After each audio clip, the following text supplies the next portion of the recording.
So if you're making it out of something like bamboo, you're going to wind up in a position where you have an enormous number of people that need shelter, but only a limited amount of local bamboo. And the fact that you're working inside of an industrial paradigm where you're actually doing mass production as a core part of the hexayurt is the part of the story that we don't normally talk about. And the reason that I'm going to go into some depth in this today is because everything to do with centralization and industrialization is now a key political issue because of what we've seen with the entire Snowden mess. Does that kind of make sense? So what I thought was going to be a very simple talk about technology is now going to be substantially more political, and I'm going to wind up making up quite a lot of it as I go along. So, excuse me if there's chaos, but that's just the deal we have today. Right, let's get started. The way that the world works right now is a really simple breakdown. Roughly 2 billion of us are rich and live in cities. There's another billion of us who are dirt poor and live in these kind of slums, which are cities with informal infrastructure. The cities with informal infrastructure are where most of the economic growth is happening in the world, because that's the place where there's the kind of chaos which is deeply creative. And the lack of creative chaos is the great strangling that you see when we talk about copyright and patent. So if you think of the slums as being the place where there's very, very weak state and therefore extremely high economic growth, you can begin to see that the internet in some ways is a digital slum. It's a place where for a long time, because there was no way to make money on the internet, nobody really cared what happened there. Now, in the world that we currently live in, we're at something like 4 to 8 times consumption of basic resources. And this is a very crude number. It covers land use, it covers water use. It's absolutely a wild-ass guesstimate. And a little bit later, we'll talk about a specific resource, copper, and how serious the shortages of copper are and what that really means for our culture. Once you understand that we're at 4 to 8 times consumption, a really, really big change happens in your understanding of how the world works. Because for us to have a planet in which everybody has a basic standard of living is going to require us to cut our standard of living by a factor of 4 to 10, or at least our resource use, or we're going to face an absolutely enormous conflict because we will continue to consume an enormous amount of resources, everybody else will be on the edge of starvation, and will be interconnected by a single large global network, basically the internet. Does this kind of make sense so far? Right? We're not in the world that we think we're in. The world that we think we're in is that our standard of living is kind of normal, natural, sustainable, reasonable, and so on. But actually, it's the product of roughly 500 years of colonial expansion and military domination by Europeans. We got to gunpowder and industrial production first. We basically enslaved the entire world. And the standard of living that we have is produced by unfair trade, occasional war, and huge burning of natural resources. So we're kind of sitting in a house which is on fire, discussing what furniture we're going to buy next year. And it's that radical reframing of how the world works which gives the opportunities for political change in a way which is directly continuous from everything to do with centralized production right the way through to why we can't get rid of the NSA without getting rid of capitalism too. Right. Now, let's return to the practical for a second. The hexayurt is a really simple technology. It's really simple because most of the complexity is outsourced to the manufacturing process. So because we can buy insulated panels for 20 euros a sheet, as long as you're willing to make things that it's easy to make with insulated panels, boom, you can make hexayurts, right? The wall is a whole industrial panel. The roof piece is half an industrial panel. You can make them out of different kinds of industrial panel. This one is plywood, right? Same geometry. You could fit a lot of people in them. I mean, we'd be much cooler if we had hexayurts here, right? Next year. You can make larger ones, different geometry. You can make really large ones, same components over and over and over again for an entire range of structures. And this thing is basically it's run like a free software project. No copyright, no patent, no budget. We give away the designs. About 1,000 units were built last year at Burning Man. All of the complexity of this project is in the materials manufacturing and the materials logistics. The actual construction process is cut some panels in half and attach them. If it's wood, you use screws. If it's a foam panel, you use tape. But all of the embedded complexity that makes the HexYard project possible is access to high-tech materials. Does this kind of make sense? Now, once we accept that the HexYard is just an extrusion of industrial civilization, it's a little kind of node on this enormous global manufacturing network, it becomes much clearer what it is that makes it special. It's the raw industrial form of shelter. Here's the enormous high-tech industrial infrastructure, and it's the absolute minimum you can do to turn high-tech industrial infrastructure into shelter. Just a nice picture to give you a sense of scale. Once you begin to see that, the fact that at the end of the process you can do the manufacturing step with very simple tools doesn't change the fact that the panel materials are made in enormous centralized factories that are integral parts of the whole kind of global trade system. When we start talking about how to change the world, if we ignore the industrial tail that makes it possible to produce ultra-cheap shelter, we haven't actually solved the problem. So right now the HexYard is in exponential growth. They're doubling every year from a start of 1 in 2003. Last year at Burning Man there were at least 750 units we could count from the air, and probably as many as another 250 to 500 of the smaller units that we couldn't count. Test units in Sri Lanka, test unit in Haiti, lots of interest in people beginning to build them in permanent applications. The thing is spreading. My guess when I started this project was that it was going to take 15 years to go from the first HexYard to the first large-scale deployment in a refugee camp. Partly because you need a kind of generational turnover when you're going to go from the sort of radical new vision to the mainstream. Usually if you grow up around an idea, you think it's mainstream, and then when you become adult, you deploy it. But if you're in a position where a new idea arrives and you're working in a conservative industry, it's very hard to change your mind about how things work. So, imagine a world in which the vast majority of the human race lived in HexYards. So rather than having 40 tons of fired brick, steel, glass, concrete, and all of these other expensive materials arranged in an incredibly inefficient form, which is an accident of history with terrible engineering and manufacturing properties. Right? Could we actually do one house like that as a minimum human right for every human being in the world? Right? It's a question. It's an engineering question. So we take an average occupancy of, say, 3 people. So 9 billion divided by 3 billion. We need 12 sheets of material for each HexYard, so that's 36 billion sheets. And typical weight for a sheet is something like 4 kilos. So can we make roughly 100 billion kilos, or 100 million tons, of HexYard panels? Well, yes, right? There are lots of different ways you can do it. Probably the most efficient way of doing it is aluminium foil, very thin aluminium foil, over thick industrial cardboard. The panels are machine sealed, they last forever because the aluminium protects them from the sun and the UV and the water, and the cellulose is incredibly stable as long as it's protected from those things. If the panel fails, you rip the aluminium off and recycle it, and you compost the cardboard.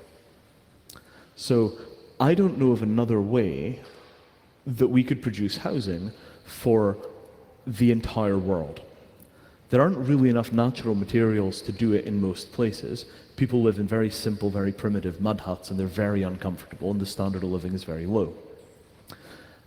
Do you begin to see the way that we're looking at this? Right? You have a situation where you start talking about how the future works, and you begin to wind up with these enormous numbers for raw materials consumption, and those numbers never really come up. When people are talking about things like energy policy, they always talk about relative to current consumption, right? Our use is up 2%, our use is down 2%. Even the environmental movement talks about up 2%, down 2%. They never talk about, if everybody in the world consumed this much, how many planets of consumption would we be using, because the number is so terrifying. And there's only really two ways this can go. Either we find a way of providing what everybody needs in a way that works for everybody and is acceptable within the actual standard of living that we have, or we find some kind of situation where you have an enormous difference between the access to resources of the rich and the poor, and constant conflict in society to manage that disparity. And that's the position we have right now. Right? We're at the head end of an extremely successful empire. We've been part of the colonial process our entire lives, even if we didn't fully acknowledge it. And if we want to talk about solving the political problems that come with empire, we have to solve the problem of our own resource consumption, because otherwise we depend on the empire to keep us wealthy, even though we feel oppressed by the existence of the empire. Do you see how this kind of closes into a loop? Right? On one hand, we are complaining about the NSA and the terrible actions of the American government. On the other hand, we drove here in 2 tons of steel running on oil that was taken at gunpoint from one country or another. Right? Iran, the great demon that is being set up for the next war, Iran had a democratically elected government in 1953, which was overthrown by the CIA because they nationalized the oil reserves. Right? We live in a system which requires somebody to be oppressed for us to have our standard of living, and when we are the people that become oppressed by that system, we complain. But it is probably much easier to end the system of oppression completely than it is to change who is oppressed in the system. Right? If you want to get rid of the NSA, it starts with the fundamental resource consumption processes of our societies. And this is something which is not technologically soluble in the sort of nanotech, biotech, singularitarian future. So right now, one of the paths out of this is that we go up a technology curve to the point where we can basically 3D print chicken sandwiches, as Smari says. The problem is that if you can 3D print chicken sandwiches, you can also 3D print landmines. And in all probability, we will not accept a society in which it's possible to 3D print landmines in high school. So you wind up with a system of restrictions on your 3D printers to prevent them producing weapons or drugs that we don't agree are legal or whatever it happens to be. And at that point, you now have a new control structure which is regulating the means of production on which your society operates. And it's bad enough for 3D printers, it's massively worse when you get to nanotechnology or synthetic biology. So even with extremely powerful new manufacturing technology, we do not necessarily get to freedom. You just get to a different set of restrictions. So the other path is to find an extremely low resource, low risk mechanism where all of the essential needs of human beings can be met in a way that doesn't require this enormous colonialist or imperialist or capitalist structure to hold the disparities in place, and then once in a while the people on the losing end of that are us. Okay, now let me check and see whether we've got any questions on the thing. Okay, any questions? No? Okay, so moving swiftly on. I'm going to find the damn slide. What the hell has it done with my slides? Sodding Macintoshes. Oh, bollocks. Sorry, it's really hot. It's been a really fun week. There we are. Right. Now, let me step forward. So, let's talk about this in a really simple place where it hits us all, which is finding housing. The mortgages that we have, many of us, some of us, basically have gone up in value by, what, 2 times in the past 20 years in most countries, at least most of the sort of rich industrial countries. All of that money is being pulled out of other parts of the society. So if you have, $100 million in a bucket, if real estate is in this kind of extremely booming kind of mode and you build more housing, most of the value in that housing is actually speculation value. The value is not in the bricks and mortar, it's not in the services that are produced. Because the house is in central London or central Amsterdam, it has value. Exactly the same house in central Poland would be worth 10% as much. Now, that 90% of value difference between these two scenarios, all of that is speculative value. It's just vapor, it's just a ghost. So what's happened is that all of our capital has been poured into the building industry because as everything else got cheaper, technology got cheaper, communications got cheaper, energy got cheaper, manufacturing got more efficient. As all of these other things got cheaper and cheaper and cheaper, housing stayed expensive, and it took up a proportionally larger and larger and larger part of our total economic output.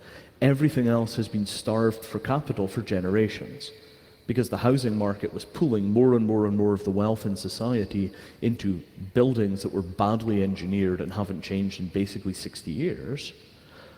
We stopped investing in industrial capacity, we stopped investing in education, we stopped investing in research and development, we stopped investing in science. All of the money went into bad engineering and speculation. So now, look at the possibility of doing extremely cheap, mass-produced, environmentally friendly, environmentally stable open source housing. There's a possibility to disrupt the housing market. We could do to housing what the previous generation did to fax machines, right? You know that little GIF that you see floating around that says, you wouldn't download a car, and then there's a picture of a RepRap and it says, just you bloody wait. I should have it on here, but I don't, right? So that's the position that we're actually in with housing. Right? I mean, the Hexier is an early stage project. It probably needs 10 more years of work to the point where we could get it to the point where you could buy a kit that was designed in a completely open process for 15,000 euros, put it up in a weekend with your friends and live in it. But that's the long-term vision, right? Let's just kill the conventional housing market. It's terrible, obsolete technology. It's bad for our culture. It's not scalable to the rest of the world. It's producing enormous amounts of conflict within and around our societies. It's a disaster. You have a question? Come to the microphone. If in general, if people have questions, so please put them on the Etherpad. So killing a housing market is quite difficult because you need to have a lot to put something. And then you need to have a permit that you're allowed to put your ugly aluminium stuff there. Yes. And next to you there's a big villa, and the people say, what's that ugly stuff there? It has to be removed. And so you get a little bit problems there. You're absolutely correct. And then you have the problem that if you have a dense area where they have maybe 20-story houses where all the poor people live, then how do we want to make this? You need steel frames and things like that, and you get into constructing something that they have. So the GDR made some efficient housing, but the people didn't like it, because they are made from concrete, ready finished parts. But it was quite intelligent because you could remove some panels, and you were able to fix the piping because they were not put under the concrete, but just remove some panels and you could service that. Yes. So everything you say is correct. Yeah. Right? So for low-density rural housing, the problem is very easy. For high-density urban housing, the problem is very hard. Right? And I'm not suggesting that the first thing that we approach as an open-source housing project is cities. Cities are difficult. But fully 50% of the world lives in rural areas, and many of us would quite like to have a more rural life. It is possible. Now, this I will come back to. So once you have housing, right, you just have a shell. What else do you need in order to be able to cover the rest of your needs? It depends on the climate that you're in. It depends on what your personal needs are. It depends on your chosen standard of living, your technology base, your industry, all of these things. So this is a model called 6 Ways to Die, and it's part of a thing called SCIM, Simple Critical Infrastructure Maps. Lists the ways that people die. Too hot, right? Too cold, hunger, thirst, illness, injury. And there are 7 tiers of political organization which are mapped in this system. Individual, household, village, town, region, country, and world. So it's a super simple, abstract model of the system that keeps you alive, not mapped in physical space, but mapped in political space. So we get out here, right? What's keeping us, let's say, warm in winter, although it's hard to imagine now, is a heating system that connects to a power system that connects to the international energy markets.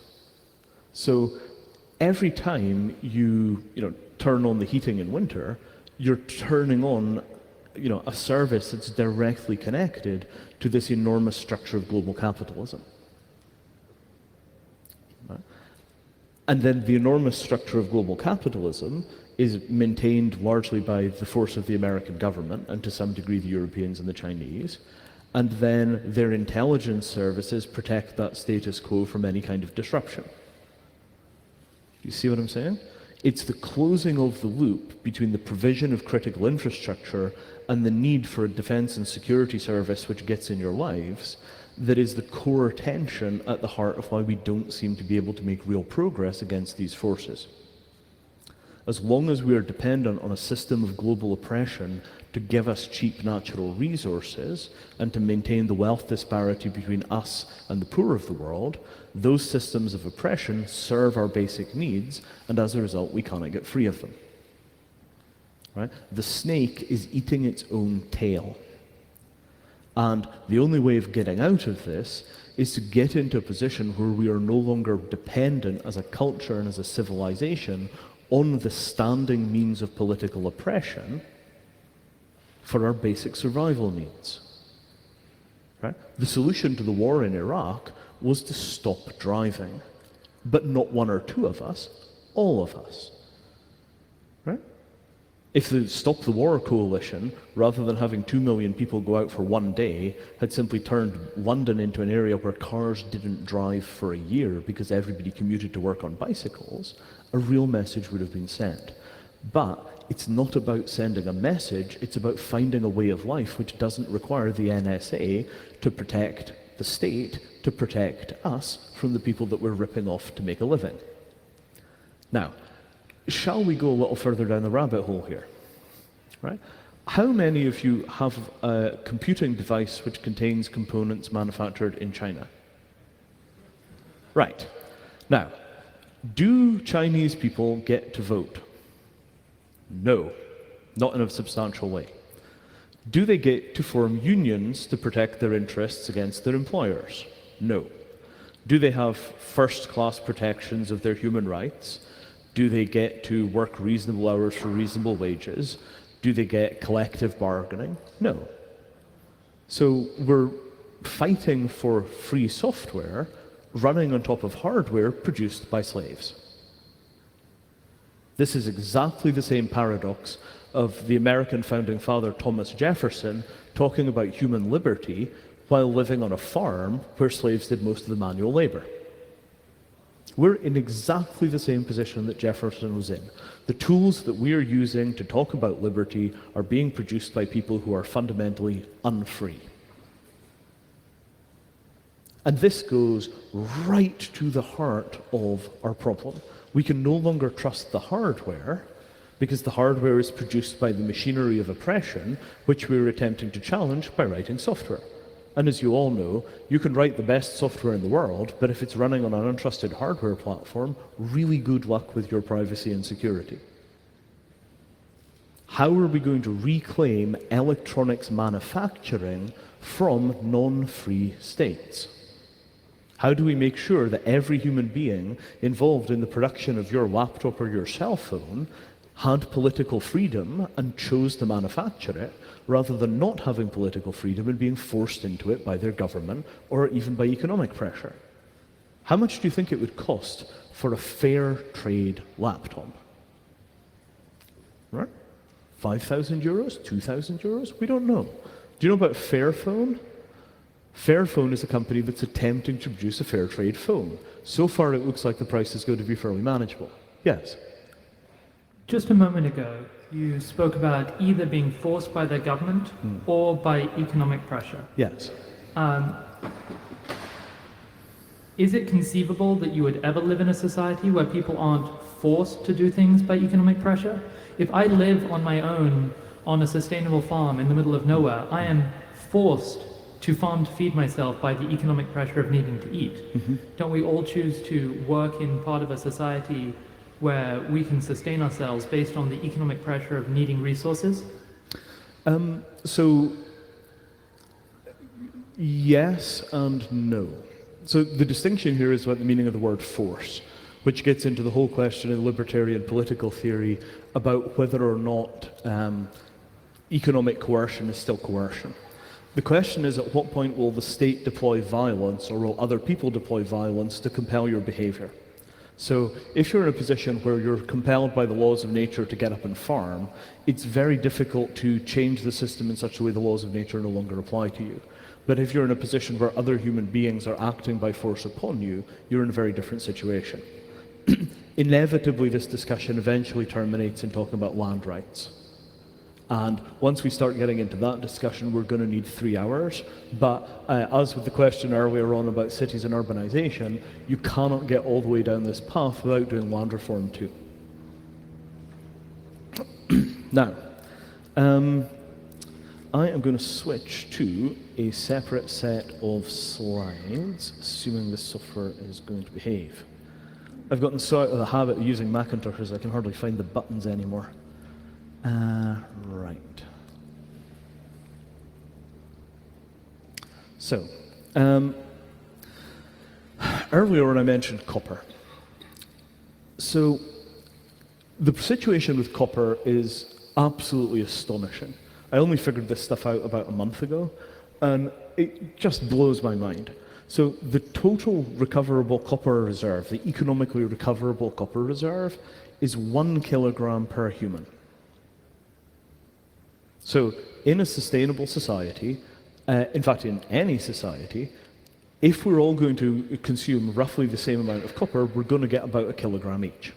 Now, it may actually turn out to be closer to 10 kilograms by the time you have new technology and change your economically recoverable reserve estimates and all this kind of stuff. But does this explain why people are stealing copper out of the ground at every opportunity, why they're taking copper off roofs?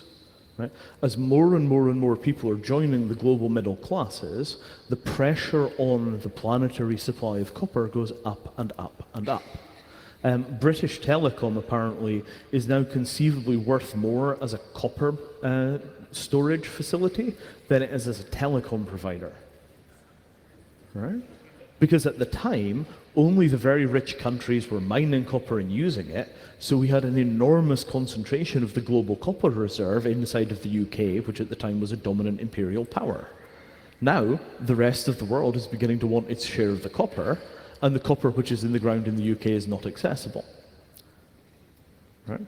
This is very weird. Can you imagine what civilization will look like when we've got, a very, very large global middle class all competing for very scarce copper reserves? It almost makes me think that I should sell my bitcoins and move into copper. If we resolve this kind of scarcity using market pricing, what will happen is that copper speculation will become like land speculation. So an unproductive land market produces astonishingly high valuations. The money pours into land. The land is a not economically productive asset because it doesn't produce anything other than a very basic set of services from, say, housing. And as a result, your society stops investing in research and development, industrialization, all the rest of these things, right? So there is a profound problem in using standard market economics to solve problems of global resource scarcity because it results in a massive misallocation of capital that causes your industrial systems to collapse. This is the long economic cycle, right? People talk about, the global economy just crashes every 30, 40, 60 years. What's driving that process is almost certainly the misallocation of capital inside of the market economy format. Is that a message for me? No. Okay. Sorry, I wasn't sure whether you were passing me a note. Right. So once we talk about the problem that we've got, this persistent tendency of the market to misallocate resources to non-economically productive things like massive long-term copper speculation, the question then is, what's the alternative? Right? We're in a position where the culture that we are in is dependent on massive use of military force to maintain the wealth disparities on which our industrial system is based, and it's misallocating the necessary capital by which we could dig our way out of these kind of problems in a way that produces cycles of boom, then bust, then protectionism, then war, then boom, then bust, then protectionism, then war, then boom, then this is what they call the economic cycle. So the point that I am attempting to make is this, right? You cannot solve these problems one at a time, right? It is almost certainly impossible to unpick consumer cryptography to give everybody in the world access to privacy without noticing that 5 billion of those people are being screwed by our governments because every time they try and charge a fair price for their natural resources, we assassinate their political leaders. It's one problem. It looks like 700 different problems. It's one problem. And the way that you get to the bottom of that problem is by analyzing where your stuff comes from. Your food, your water, your computers, your electricity, everything. You track what you use back to its points of origin, and it goes through our free society for so many feet, and then at the edge of our free society it gets into slavery or communism. Right? You track your natural resource tracking, you go through the store, you get to the store, you get out of the store, you get to the strip mine. You get to the enormous waste dump. Once you actually start following where the stuff comes from and where it goes in your own life, very quickly you begin to understand where the systems of oppression are operating and how you are supporting them by your very existence. My friend Jay Springett coined a fantastic term for this kind of analysis. He calls it stacktivism. Right? Here is the stack of essential services that put together your world, and the political analysis of that stack and its externalities is stacktivism. So my contention is this. Tinkering with the layers of the stack individually is massively harder than doing it over. And you don't do it over by pulling the old one down, you do it over by building a new one, prototyping it, bootstrapping it from the resources of the old, proving that it works, and then pulling the population across one at a time. Now, we've done this already in some areas, right? Wikipedia completely transformed access to human knowledge and the collaborative methods by which knowledge is produced more or less invisibly over 10 years. Wow. Okay, that's pretty substantial. And it's not, by the way, a coincidence that mainstream academia is absolutely collapsing at the same time as Wikipedia is becoming a completely dominant global knowledge resource. That's not coincidence. Now, I'm not going to try and explain it because I'm not sure I understand it, but I'm pretty sure there's a correlation. Similarly, stop giggling, Mr. McCarthy. Similarly, you look at the operating system market, right? The internet, 50% of the stuff on the internet runs Linux, right? It's about 50%. Android is well over 50%. It's not that we are not having partial success as long as we are talking about software systems. We're doing pretty well in the world of bits at displacing authoritarian structures from our lives. Now, That's a very, very delicate claim, right? In the world of bits, not the world of atoms, we're making a pretty good job of displacing authoritarian structures from our lives. Problem, right? Firstly, the world of bits is actually just the world of atoms being taught to play tricks with electrons, right? It's actually all still fundamentally huge bloody server farms and pipes and cables that are controlled by people that we actually don't think like us, because they're spying on us, right? Problem number one. Problem number two, the assumption that Wikipedia and Linux are not authoritarian, right? If you look at Jimmy Wales or Linus Torvalds, these guys are basically robber barons. They're politically unaccountable. They're charging through the world on enormous piles of social capital, and they are forging forward to build a bold new destiny, etc., etc., etc. Right? They're absolutely stereotypical, pirate kings. So we might, in the long run, have to ask whether a new generation of pirate kings that are supported by piles of social capital rather than piles of physical, financial capital is necessarily progress. We might have to start talking about democratic representation inside of open source projects as a way of ensuring that the users and the contributors have some control over these, robber baron priest king guys, the pharaohs of our new age. But within that frame, right now, we are definitely displacing greater evils with massively lesser evils in the world of bits. Right? And I think that trend is very, very positive and very likely to be irreversible. So this is a bit of a change of gear. I'm going to start talking about information theory and economics, but I'm going to try and keep it short. Thank you. Yeah, good.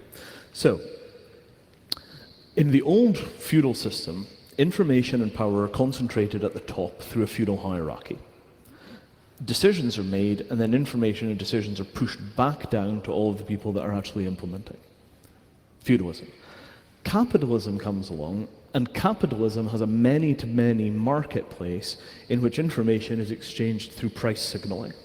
But price signaling is a very, very narrow offer. It only gives you a few bits of information about what's being said. Here's what we've got, here's how much it is, and the whole thing operates as a sort of partially stochastic search algorithm to produce an economically efficient society.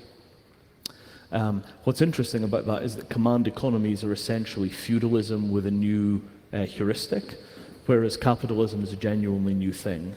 And the United States government in 1948 decided that they were going to fight communism by waiting for it to collapse because feudalism was unworkable at the scale of the Soviet Union. So that model has been used. It was in a paper called The Long Telegraph by a man called George Kennan, and I heartily recommend reading that document. It's the foundational document of our current civilization. Like, it's why the Cold War happened, it's why the US won, it explains most of US foreign policy. The Long Telegram. Now, in the environment where you've got a rich network, heavy maps of social capital and so on, what's happening is that much more accurate and much more comprehensive communication is happening than price signaling. And as a result, more efficient and more effective systems are beginning to displace systems which work on price signaling. So my contention is that Wikipedia could not have been built with any amount of money. It doesn't matter how big your budget is when it comes in. When it comes out, you do not receive Wikipedia. Once we get into the domain of social production of artifacts which are impossible to produce with money because of the inherent information theoretic limits of financial exchange as a way of allocating resources, we are now in a completely new ballgame. Right? Once you start out-competing the market, you are no longer talking about civil rights and capitalism is naughty and it all runs on violence and all the rest of that stuff, which are moral arguments. You're talking about capitalism and the new thing get into a fight and capitalism loses. Right? And weirdly enough, capitalism has always been a live by the sword, die by the sword kind of an approach to life. So Encyclopedia Britannica and Windows get their ass kicked. Macintosh, Apple gets its ass kicked. And it turns out that this is a really important thing, because once capitalism starts losing, you can start talking about the end of capitalism in a realistic way. Capitalism has already ended for certain of our critical utilities. We're not going back to running proprietary software. Capitalism has already ended for some of our critical utilities. Why not the rest? But what replaces capitalism is not feudalism. It's a more information-rich, more equitable system. If we're lucky. Right? Because we're either going to make the jump to that system, or we're going to roll back to feudalism. Right? The rollback to feudalism is essentially the fascist movements that you see in places like Greece taking hold as the system begins to collapse there. It's a rollback to a previous authoritarian way of doing things. Now, I have strayed a long way from talking about the Hexiart, but this is actually very close to my core motivations in doing the Hexiart project. I wanted to build a lifestyle where a single individual or a family could live at one planet's worth of consumption in relative comfort. That's the core design principle. What does a one-planet lifestyle look like? 1, 2, 3, 4, 5 Hexiarts for the family, water filter, organic agriculture, extremely durable, long-lived computing devices that you have now and use for the rest of your life, or at least a couple of decades. I am not suggesting that Western society immediately reverts to that lifestyle. Right? I'm not suggesting that we go back to the land, that we go back to primary agriculture and all the rest of that stuff. Not viable. What I am suggesting is this. 5 billion new people are going to get internet access within the next 5 to 10 years. The entire developing world is about to get online because the little 12-button feature phones are dying and they're being replaced by smartphones, and those smartphones are all internet connected on 3G, 4G, 5G mesh networks and what have you. So we're about to get 5 times as many people involved in our entire global process. 3.5 times, right? Huge numbers of people are about to swarm into the conversation. The number of smart, talented, brilliant, funny people that can actually help start thinking about these global problems and start solving them is about to go through the roof. But we're also going to get into a position where they're about to start getting political educations because they're going to start asking, why does my life suck when I go on the internet and what I'm looking at is the New York Times website or Boing Boing, right? What does the internet look like if you're a poor child in an African village that just got a tablet that cost $11 and was printed on cardboard? Wow, right? The internet is a very self-indulgent place with a lot of very, very, very weird people looking at funny cat pictures while we completely ignore the state of the world and where the hardware is produced. If we don't grow up and begin to seriously look at global problems and solving global problems as part of a necessity for a global network to exist, we are going to get rolled back to feudalism. Right? We have to roll forward. We have to start producing all of the basic necessities of life for everybody in the world, and the place where there is the most rapid, massive change, socially, culturally, technologically, is the villages and the slums of the poorer countries. So what I'm suggesting is this. The best route for us to find freedom is to make sure that the villages of the developing world get the highest possible standard of living by using the knowledge that they can get from the internet to transform the resources that they have political control over into the resources that they need. You get online, you build the little machines that it tells you to purify your water and to make your agriculture easier. You buy a few bits and pieces off the internet that are delivered like a little cell phone charger that runs from the sun and some LED lights. You get basic medical information. You learn really interesting new things about agriculture that your culture never knew about because they didn't have microscopes. And within 5 to 10 years, your standard of living doubles or triples. And you haven't had to go out on the streets and march and start wars, and you haven't had to expose your kids to the risk of having a revolution in your country. You stay where you are, you massively enrich the knowledge that you have about how to live well in the world that you're in, and you become part of a global collaborative community that is not mediating your access to the material things you need to live through the financial markets. You begin to radically increase your standard of living and your standard of well-being, not through access to financial capital, but through access to knowledge capital. Right? And 3 or 4 billion people are going to go through that transition as soon as the smartphone hits their pocket. 5 to 10 years. Go and look at the statistics for cell phone adoption in the poor countries. You know, really seriously think about this stuff. The people that I think are kind of at the spear point of this, lost connection. Oh, for God's sake. Show your website.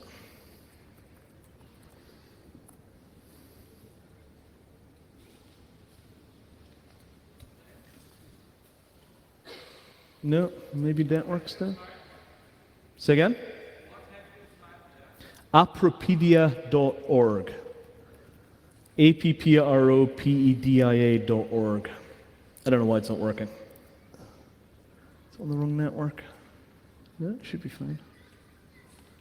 I don't know. Anyway, Apropedia, it's basically a MediaWiki install on which people are collecting enormous amounts of information about appropriate technology. There are about 30,000, 40,000 pages right now. It's run by 5 part-time volunteers and gets very little attention. But actually, imagine if we built, in the time that we have before the cell phones arrive in the villages, imagine if we built an on-ramp, right? So we start working out in different countries in the world, what is it that they need to know? These guys grow cassava, this is the best practices for cassava. These guys have roundworm and hookworm, this is how you treat these things with the available materials. Right? We could actually start a global map of the information resources that people need to pull themselves out of poverty, and we could start preparing the information resources necessary for them to do that, and we could be doing that stuff now. And in the areas where there's been a bit more penetration of the network, like India, we could actually start talking to the Indians, many of whom live here, right? And we could start building the dialogues and building the negotiations about what is it you guys need, how are we going to get it for you, how are you going to learn to do this for yourselves? Ah, there's Apropedia. Nice timing. Perfect.